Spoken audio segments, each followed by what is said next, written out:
জয় গুরু। আজকের আমরা এই ভিডিওতে যে টপিকটার উপর আলোচনা করতে চলেছি, বিষয়টা খুবই বলতে পারেন আমাদের মাথায় রাখা দরকার। তা হলো দীক্ষা। এই কারণেই এটা আমাদের সবারই জানা চাই।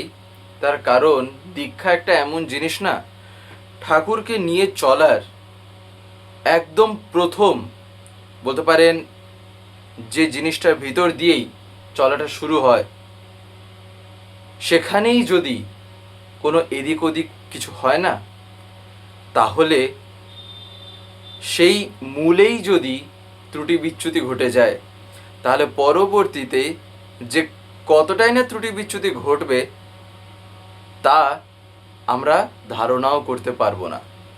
আর এই কারণেই একবার পরম পূজ্যপাদ শ্রী শ্রী আচার্যদেবের কাছে এমন একটা ঘটনা ঘটে, যেখানে তিনি নিজেই বারণও পর্যন্ত করে দেন দীক্ষা দিতে।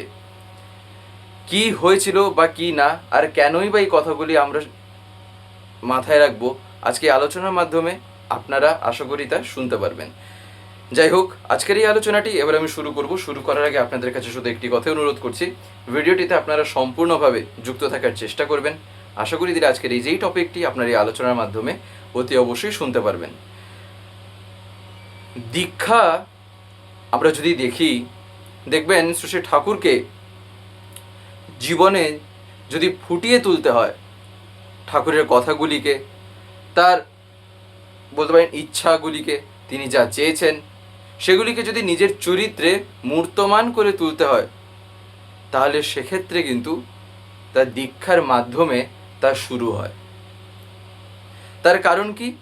তার কারণ শ্রী ঠাকুর বলতে পারেন একদিন বলছেন, দীক্ষা নিয়ে আমরা দক্ষ হয়ে ওঠার চেষ্টা করি, অর্থাৎ আমাদের মধ্যে যেন আরও দক্ষতাটা বাড়ে।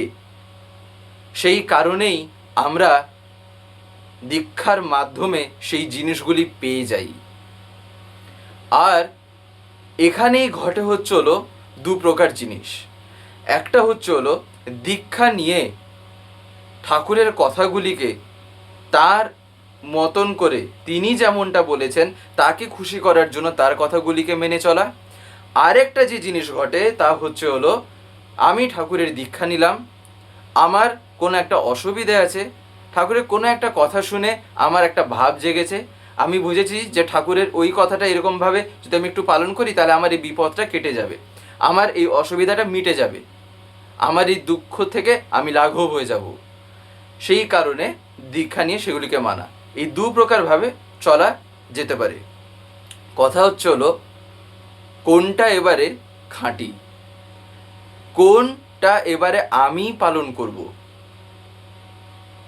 এই প্রসঙ্গেই আমাদের কিছু কিছু জানা চাই। একবার শ্রী ঠাকুরের কাছে এই সব কথা একদিন আলোচনা হচ্ছে, এই দীক্ষা প্রসঙ্গেই, এই দীক্ষার সম্বন্ধে। সে কথা বলতে গিয়ে একজন দাদা, তিনি সেই মুহূর্তে দীক্ষা জাস্ট নিয়ে এসেছেন। নিয়ে এসে তিনি ঠাকুরের কাছে প্রথমেই বলেন, দীক্ষা নিয়েই যখন আসেন, এসে ঠাকুরকে বলছেন, আমি যে আপনার উপর খুব অ্যাট্রাক্টেড, কথাটা কিন্তু খুবই বোঝা দরকার। আমি যে আপনার উপর খুব অ্যাট্রাক্টেড অর্থাৎ আকৃষ্ট তা নয়, তবে শুনেছি আপনার কতগুলি টেকনিক আছে, অর্থাৎ আপনার কতগুলি কৌশল আছে, তাই দীক্ষা নিলাম। তার কারণ সেটাও তিনি বলে দেন যে মনে চাঞ্চল্য, অশান্তি, অর্থনৈতিক সমস্যা ইত্যাদি আমাকে বড়ই পীড়া দেয়। এইটা ছিল ঠাকুরের কাছে তার নিবেদন, তার বলা।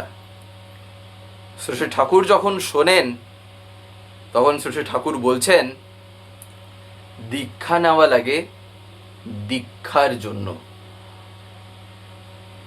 তাহলেই ও সব মানে আমার জীবনে যত যাই আছে না, ঠাকুর বলছেন ও সব তখন নিয়ন্ত্রিত হয়ে যায়, অ্যাডজাস্টেড হয়ে যায়। নয়তো মনের চাঞ্চল্য, অভাব, অভিযোগ, অশান্তি এই সব দূর করার জন্য যদি কেউ দীক্ষা নেয়, তবে তার গন্তব্য, শ্রী ঠাকুর বলছেন, তার গোল হয় ওইটে। তখন তার জীবনের লক্ষ্যটা, তার গন্তব্যটা হবে হচ্ছিল সেই জিনিসগুলিকে দূর করা। তখন ঠাকুর তার কাছে তখন গোল হবেন না। ঠাকুর তার জীবনের লক্ষ্য নন। লক্ষ্য হচ্ছে তার জীবনের সেই বিভিন্ন রকম সমস্যা যেগুলিকে সে দূর করার জন্য একটা পথ অবলম্বন করছে, মাত্র একটা চেষ্টা করে দেখছে। তাহলে সেক্ষেত্রে তার মধ্যে কি আর ঘটবে?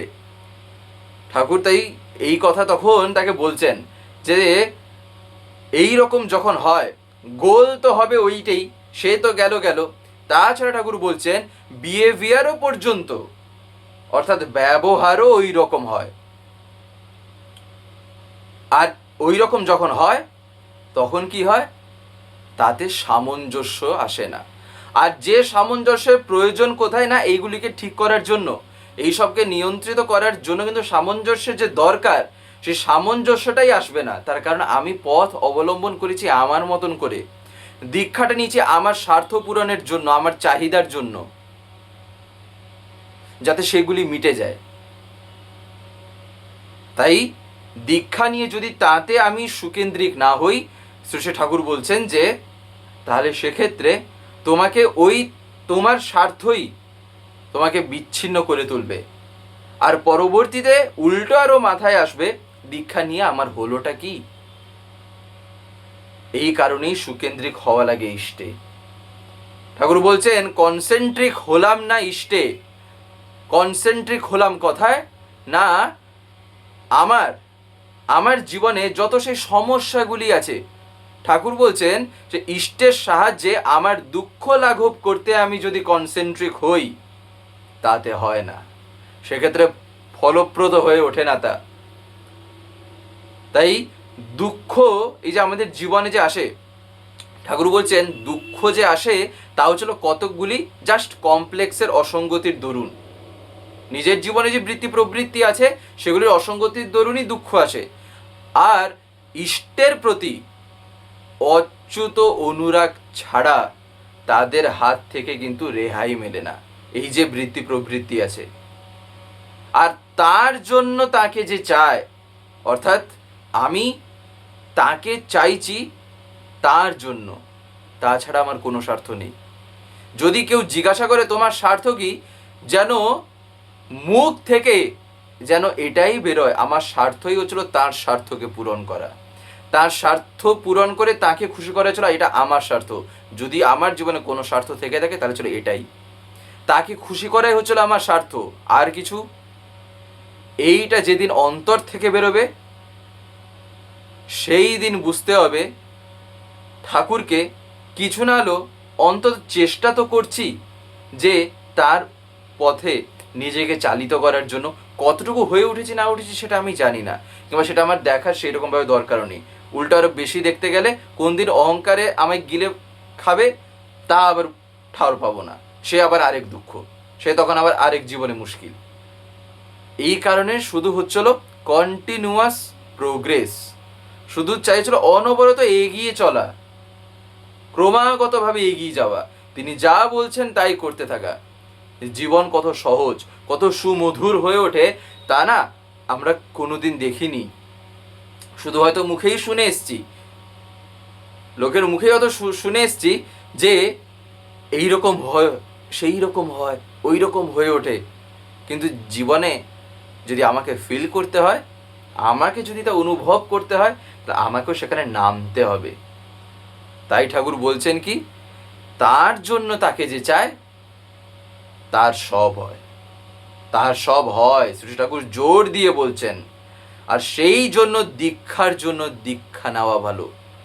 জলে থেকে কুমিরের সঙ্গে বিবাদ করা চলে না। প্রবৃত্তির অধীন যে আমি, প্রবৃত্তির অধীন যে আমি, সে আমি একাকী একক নিজের চেষ্টাতেই কি করে না প্রবৃত্তির ঊর্ধ্বে উঠতে পারে না। তাই তেমনতর পুরয়মান ইষ্টে যদি আমি অনুরক্ত হই, তাহলে কিন্তু সেক্ষেত্রে শ্রী ঠাকুর বলছেন সহজেই হয়। তাই আমাদের জীবনে আমাদের এই পাকে ফেলছেটাকে আমাদের এই কমপ্লেক্স, এই আনঅ্যাডজাস্টেড কমপ্লেক্সগুলোই। এই কারণেই শ্রী ঠাকুর প্রথমেই কি বললেন না, যে জিনিসের জন্য তুমি নিচ্ছ ওই সব তখন কিন্তু অ্যাডজাস্টেড হবে তখনই যখন তুমি দীক্ষার জন্য নেবে। আর এই দীক্ষার ভিতর দিয়ে এই কারণেই তো শ্রী ঠাকুর বলছেন যে দীক্ষা মানে হচ্ছিল দ্বিজত্ব লাভ, অর্থাৎ আমি তখন দ্বিতীয়বার জন্মগ্রহণ করি। আর দেখবেন এই কারণেই যীশুখ্রিস্ট একটা জায়গায় বলছেন না, verily verily I say আনটু the, except a man be born again, he cannot see the kingdom of God. সত্য সত্যই আমি বলিতেছি, যদি কেউ দ্বিতীয়বার জন্মগ্রহণ না করে তাহলে সে ঈশ্বরের রাজ্য দেখিতে পায় না। এই কারণেই এই যেই জিনিস ঠাকুরকে নিয়ে চলা, এই কারণে হচ্ছিল কতটা যে ঠিক থাকা চাই। যদি ঠাকুর বলছেন যদি তুমি পরম পিতার পথে এক পাও এগো তাহলে তুমি তোমার জীবনে 25 পা এগিয়ে যাবার সুফল পাবে। আর যদি অন্য পথে, যেমন বৃত্তি প্রবৃত্তির পথ বা অন্য কোনো পথ, যে পথে তুমি যদি যাও তাকে বাদ দিয়ে যদি সেই পথে যদি এগিয়েও যাও তাহলে সেক্ষেত্রে বাস্তবে এক পা এগোনো দুষ্কর হয়ে উঠবে। যখন এই সব কথাগুলি শ্রী ঠাকুর সেই দাদাটিকে বলেন না, তিনি তো শুনছেন। শোনার পর যখন সেই দাদাটি উঠে চলে যান, শ্রী ঠাকুর একটা কথা বলেন। সেখানে যারা বসেছেন তাদেরকে তখন শ্রী ঠাকুর কি বলছেন জানেন? ওর কথা শুনে মনে হলো যাজনেই ত্রুটি আছে, দীক্ষার ফিল্ডই ওতে প্রস্তুত হয়নি, দীক্ষার ক্ষেত্রই ওতে প্রস্তুত হয়নি। অর্থাৎ সেই দাদার মধ্যে দীক্ষা মানেটা কি, দীক্ষার অর্থটা কি, আর দীক্ষা নিয়ে চলাটা কেন আর কিভাবে হয়, সেই জিনিসটাই তার মধ্যে তৈরি করা যেতে পারেনি যাজনের ভিতর দিয়ে। যাজনেই এমন কিছু ত্রুটি আছে যার ফলে সে এসে এইরকম বলল। সে দীক্ষাও তাই নিচে ওই চাহিদা পূরণের জন্য। তাই যাজন একটা খুবই ভাইটাল জিনিস।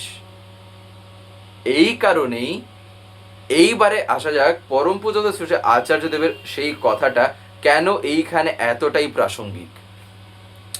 একবার দেওঘরের মতন জায়গায়, দেওঘরে বেশ কয়েকজন দাদা মায়েদের একটা গ্রামে দীক্ষার জন্য তাদেরকে তৈরি করা হয়েছে। তারা সবাই দীক্ষা নেবেন বলে আগ্রহী। সেখানে গিয়ে মানে সেখানকার যারা গুরু মায়েরা আছেন, যে যেমনভাবে পেরেছেন যাজন করেছেন তাদেরকে। কাছাকাছি 60-70 জন মতন তারা সেখানে দীক্ষা নেবেন বলে রেডি, পুরো রেডি। পরম পূজ্যপাদ শ্রী আচার্যদেবের কাছে এসে তারা যখন নিবেদন করেন এই কথা, তখন আচার্যদেব কিন্তু আগে দীক্ষা দিতে দেননি। আগে তিনি কি করলেন জানেন? তিনি তো যা করেন সে তো বলতে পারেন আমাদের মাথাতেও এত সহজে আসে না। তা আর তিনি যা করেনও তা যে মঙ্গলের জন্যই, কিছু না হলেও অমঙ্গল কিছু ঘটার চাইতে সেটাকে তো তিনি আগেই তো আটকে দেন না, যদি আমি তার কথাটা শুনি আর তার পথে যদি চলি। যাই হোক, তখন দাদা আশ্রম থেকে আরেকজন গুরুভাইকে পাঠান, সাথেও কিছু গুরুভাইরা আশ্রম থেকে গেছিলেন।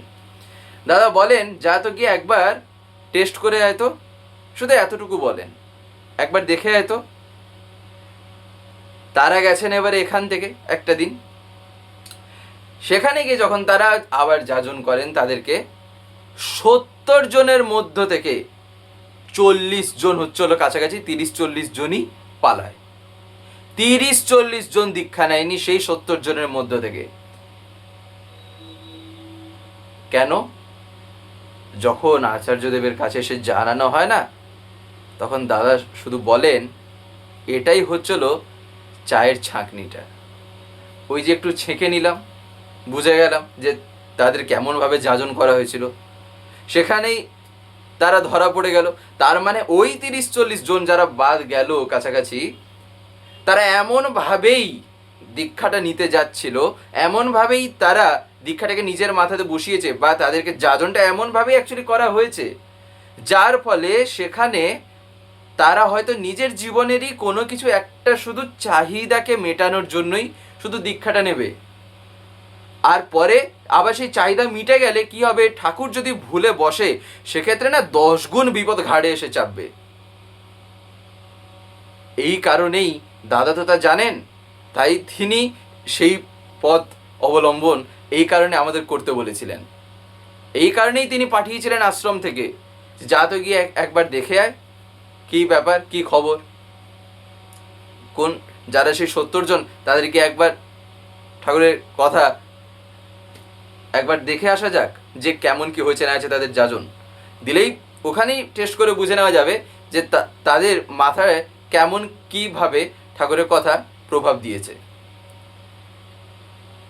তার কারণ এই কারণেই শ্রী ঠাকুর বলছেন যে যাজনের মতন টনিক না, বলতে পারেন জীবনে সেরকম আর নেই।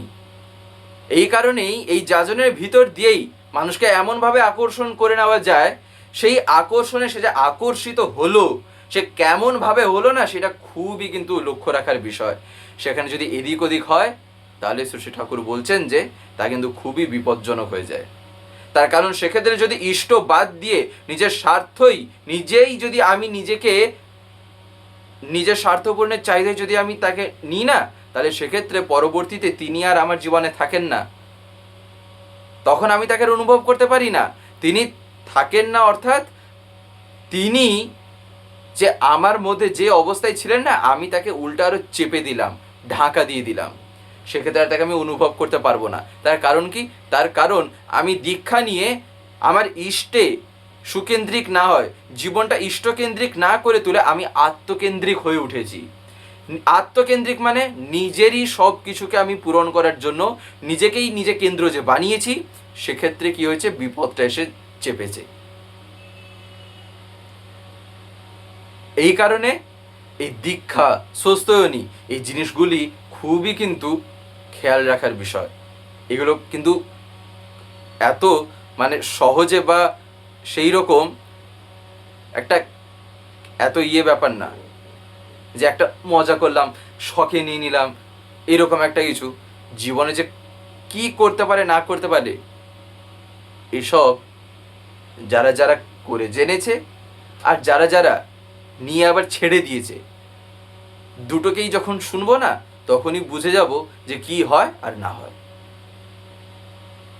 এমনকি পরম পূজ্যপাদ শ্রী আচার্যদেবের কাছে একবার একটি বাচ্চা ছেলে এসে তার কাছে কি বলে জানেন?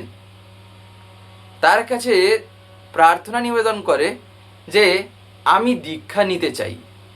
একদম একটি বাচ্চা ছেলে।